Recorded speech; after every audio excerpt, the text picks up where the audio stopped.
Apakah menurut Anda dengan kondisi makroekonomi saat ini di global, tren penguatan harga emas akan terus berlanjut dan bagaimana ekspektasinya pergerakannya di tahun 2023 ini, Mbak Desi? Iya, kami lihat, untuk, penguatan harga emas memang ya, Mbak, ya, memang, sejalan dengan, kenaikan harga saham di emiten emiten, emas dan, kita melihat ketidakpastian yang cukup tinggi, kemudian juga, dari tren pelemahan dolar, itu juga kita lihat juga menjadi, katalis yang, menyebabkan adanya, kenaikan harga, emiten, emas seperti itu ya, Mbak, ya. Dan, kita juga melihat, bahwa, potensi kenaikan, harga emas ke depannya juga masih akan berlangsung, di Hmm. mana, mmm, di secara jangka pendek itu kalau kita lihat, ada potensi menuju ke 2050 kalau sekarang kan di 2002-an ya, Mbak, ya, per troy ounce-nya. Dan probabilitasnya kita lihat sebesar 34 persenan seperti itu, Mbak. Hmm. Jadi memang masih akan ada peningkatan, di satu sisi juga masih ada peningkatan, ekspektasinya juga masih besar secara persentase. Nah kalau kita lihat mungkin Mbak Desi selama sebulan terakhir emiten-emiten emas nih menarik untuk diperhatikan karena NTM, PSAB, Arci, BRMS, Harta itu rata-rata naik bahkan lebih dari 5%. Jadi begitu signifikan dengan adanya ekspektasi kenaikan harga emas yang memang begitu melambung dengan adanya uncertainty di makroekonomi global. Nah, kenaikan harga emas ini bagaimana menurut Anda valuasi emiten emas saat ini? Apakah sudah patut dikoleksi sekarang atau menurut Anda sudah terlambat karena pergerakan emasnya juga sudah terlanjur tinggi? Iya, sebenarnya kalau kita coba, perhatikan ya, Mbak, dengan kenaikan harga saham emiten-emiten, tadi yang disebutkan kan memang cukup kencang ya sejalan dengan tadi kenaikan harga emas itu sendiri.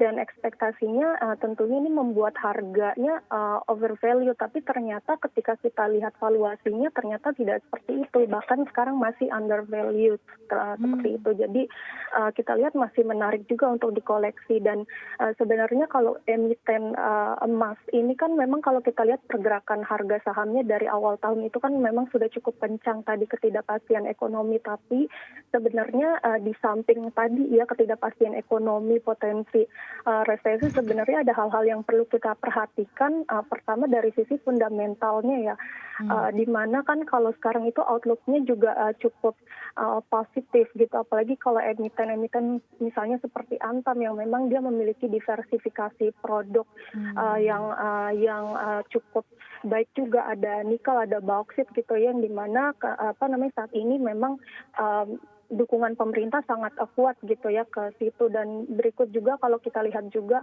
emas itu kan kalau kita, coba gali lagi, emas itu kan menempel dengan tembaga gitu ya. Jadi Iya. rata-rata emiten yang, memang dia, bergerak untuk emas, dia juga punya tembaga yang memang juga sekarang outlook-nya, positif ya untuk elektrifikasi seiring dengan, Hmm. perkembangan EV. Jadi memang, ada hal-hal juga yang kita perhatikan sehingga valuasinya itu juga, Masih. fundamentalnya baik, kinerja baik dan, valuasinya pun sekarang masih cukup murah, seperti itu, Jadi Mbak, masih ada ruang pastinya. potensi of growth-nya masih begitu besar, di satu sisi juga karena harga kenaikan emas juga masih akan terus berlanjut karena ada makro, economic uncertainties dan di satu sisi juga tadi Anda bilang secara fundamental bisnis-bisnis dari emiten pertambangan yang dalam emas ini juga begitu baik ya seperti tadi ANTM juga memang, sangat-sangat bersinergi dengan hilirisasi, tembaga dan lain-lain. Menarik untuk melihatnya dan Betul. juga tadi juga Anda bilang masih sangat patut untuk dikoleksi sekarang. Nah, terima kasih Mbak Desi. Saya akan Iya. beralih kembali ke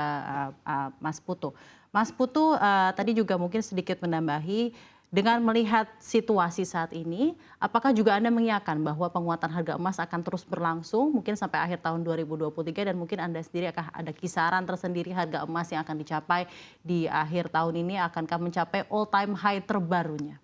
Ya, saya rasa memang emas masih berpotensi menguat ya, bahkan mungkin sampai akhir 2023, Hmm. bahkan tidak menutup kemungkinan sampai 2024. Karena Hmm. saat ini ketika suku bunga tinggi itu harga emas masih di level 2000. Ya. Biasanya ketika suku bunga tinggi, kemudian kita juga lihat yield Treasury Amerika Serikat cukup tinggi, itu biasanya akan menekan harga emas. Harga emas seharusnya akan merosot. Ya. Tetapi saat ini yang terjadi malah harga emas masih cukup stabil di dekat 2.000 ya dalam beberapa hari terakhir. Itu saya rasa menjadi salah satu faktor yang akan menunjang ke depannya harga emas akan menguat. Karena kalau kita lihat ke depannya, suku bunga di Amerika Serikat tidak mungkin akan setinggi ini untuk jangka panjang. Ya.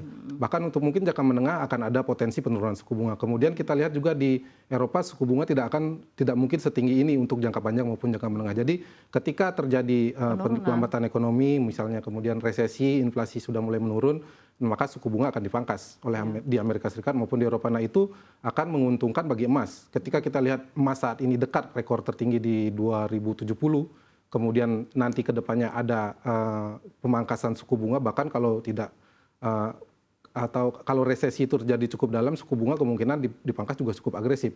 Itu yang akan memicu kenaikan emas lebih lanjut sampai saya rasa di akhir tahun ini sampai 2024 dan kemungkinan saya rasa bisa ke 2.200 sampai 2.300. 2.200 sampai 2.300 ya, apalagi juga tadi ditambah oleh Mbak Desi sekali diiyakan juga bahwa emang peningkatannya masih begitu banyak ya.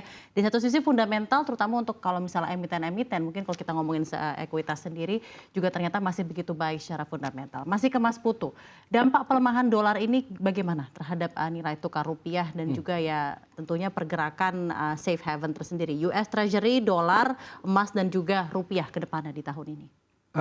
Untuk saat ini saya rasa rupiah masih, saya rasa mungkin lebih kuat ya dibandingkan sebelumnya, karena bahkan ada kemungkinan bisa lebih menguat lagi kalau misalnya The Fed tidak akan menaikkan suku bunganya di bulan Mei.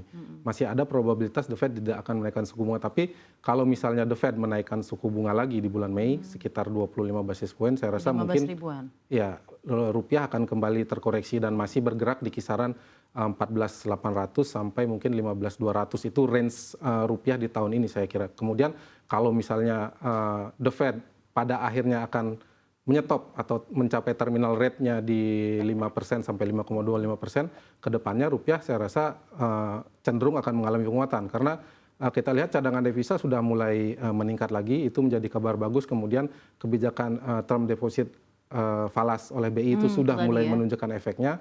Ketika itu terus mampu menarik falas yang diparkir di luar negeri oleh eksportir, saya rasa rupiah akan mengalami penguatan. Kemudian kita lihat juga di pasar finansial ya, pasar modal itu kita lihat di sepanjang tahun ini di pasar obligasi itu terjadi inflow yang sangat besar.